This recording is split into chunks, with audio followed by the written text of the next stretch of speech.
Fyodor Dostoevsky, एक ऐसा नाम जिनके बारे में कहते हैं कि भाई इनकी किताबें पढ़कर नींद नहीं आती बल्कि आंखें खुल जाती हैं। हाँ बिल्कुल। आज हम ना दोस्तोवस्की आत्मा का दर्पण नाम का एक विश्लेषण है, उसके कुछ खास हिस्सों पर थोड़ी बात करें। अच्छा। ये अंश बताते हैं कि कैसे ये लेखक मतलब दोस्तोवस्की पढ़ने वाले के मन में उतर जाते हैं, उनके डर, उनकी उलझने उनको जैसे शब्द दे देते हैं। ये तो दिलचस्प है। तो आज हम यही समझने की कोशिश करेंगे कि दोस्तोवस्की का लिखना इतना गहरा क्यों है, क्यों वो इतना बदल देता है इंसान को, जैसा ये सोर्सेज बताते हैं। हाँ, ये जानना जरूरी है। जैसे शुरुआत में ये सोर्स कहता है क्राइम एंड पनिशमेंट पढ़ो, तो लगता है ठीक है एक क्राइम स्टोरी होगी। हाँ, आमतौर पे यही लगता है। पर फिर जैसे जैसे पढ़ते जाते हैं पता चलता है कि अरे ये तो अंदर की लड़ाई है, अपराध बोध, रूह की तड़प, उसकी कहानी है। सही, ये बाहरी कहानी कम, अंदरूनी ज्यादा है। तो चलो इसी को थोड़ा और कुरेदते हैं आज। हाँ बिल्कुल। इन लेखों में एक बात कही गई है कि दोस्तोवस्की को पढ़ना सिर्फ कहानी पढ़ना नहीं है, ये एक तरह की दिमागी यात्रा है, मानसिक यात्रा। हाँ, उनके किरदार बड़े कॉम्प्लेक्स हैं, टूटे हुए से लगते हैं और हमारी तरह ही जूझते हुए। रस्कलनिकोव का ही उदाहरण लें। ये विश्लेषण एक बड़ा जरूरी सवाल उठाता है उससे जुड़ा हुआ। क्या सच में कुछ लोग इतने महान या खास हो सकते हैं कि वो कानून से ऊपर हो जाएं?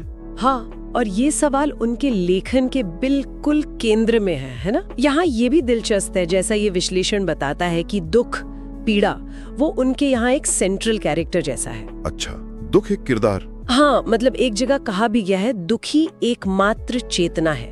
उनके लिए तकलीफ सहना सिर्फ एक बुरी चीज नहीं है, बल्कि आत्मा को साफ करने जैसा, खुद को बेहतर समझने जैसा अनुभव है। तो मतलब उनके पात्र अक्सर टूटते हैं? हाँ, वो टूटते हैं बिल्कुल, लेकिन शायद ये सोर्स यही इशारा कर रहा है कि कभी-कभी ये टूटना ही जरूरी होता है, शायद गहरे आत्मज्ञान के लिए। तो क्या हमें कह सकते हैं कि ये जो विश्लेषण हम देख रहे हैं, ये हमें सिखाता है कि भाई नैतिकता कोई सीधी सादी चीज नहीं है? बिल्कुल नहीं, बहुत उलझी हुई है। और इंसान का मन वो तो बदलता रहता है, और जुर्म करना सिर्फ लॉ तोड़ना नहीं है, बल्कि क्या कहें, आत्मा का बैलेंस खो देना। हाँ बिल्कुल यही बात। इन पन्नों में आप देखेंगे प्यार, पागलपन, विश्वास, अस्तित्व के सवाल, सब जैसे एक ही धागे में पिरोए हुए हैं। इसीलिए शायद। बिल्कुल। और इसी उलझन को इसी ईमानदारी से वो दिखाते हैं।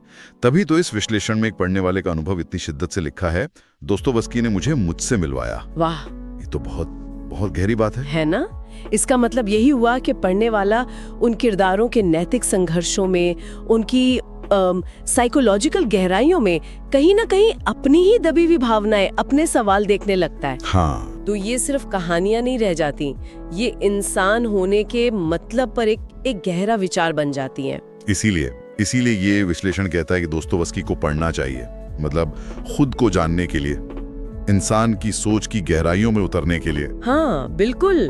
और किताबों में सिर्फ एंटरटेनमेंट नहीं, बल्कि अपने होने, अपने वजूद से जुड़े सवालों के जवाब ढूंढने के लिए। ये सिर्फ एक किताबी बात नहीं, बल्कि नहीं, ये तो एक तरह से आत्मखोज का तरीका बन सकता है।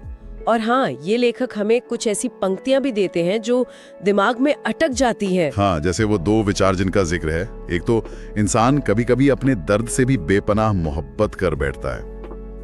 ये कितना अजीब है और कितना सच भी है ना। हाँ, सुनने में अजीब लगता है पर इसमें गहराई है। और दूसरा वाला, किसी और के बताए सही रास्ते पर चलने से बेहतर है अपनी राह पर चलकर गलती करना। ये पंक्तियां तो वाकई सोचने पर मजबूर करती हैं, अपने जीने के ढंग पर सवाल उठाती हैं। सही कहा।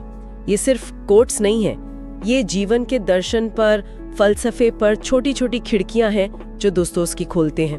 वो हमें चैलेंज करते हैं कि हम अपनी बनी बनाई सोच पर सवाल करें। तो सार ये निकलता है कि दोस्तोवस्की का लेखन हमारी सोच को हिला सकता है, गहरा असर डाल सकता है। हाँ। और जैसा कि ये विश्लेषण कहता है, शायद उन्हें ना पढ़ना एक तरह से अपने ही मन की किसी गहरी अनछुई परत से अनजान रह जाना है। बिल्कुल, ये साहित्य से बढ़कर एक तरह से आत्मविश्लेषण का एक टूल बन जाता है।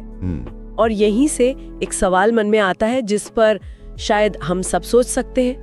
क्या वाकई कोई लेखक या कोई किताब हमें इस तरह आईना दिखा सकती है? क्या लिटरेचर में, साहित्य में वो ताकत है कि वो हमें हमसे इस तरह मिला दे जैसे दोस्तोव्स्की के बारे में कहा जाता है। ये सोचने वाली बात है कि शब्दों का जादू किसी इंसान पर कितना गहरा असर डाल सकता है।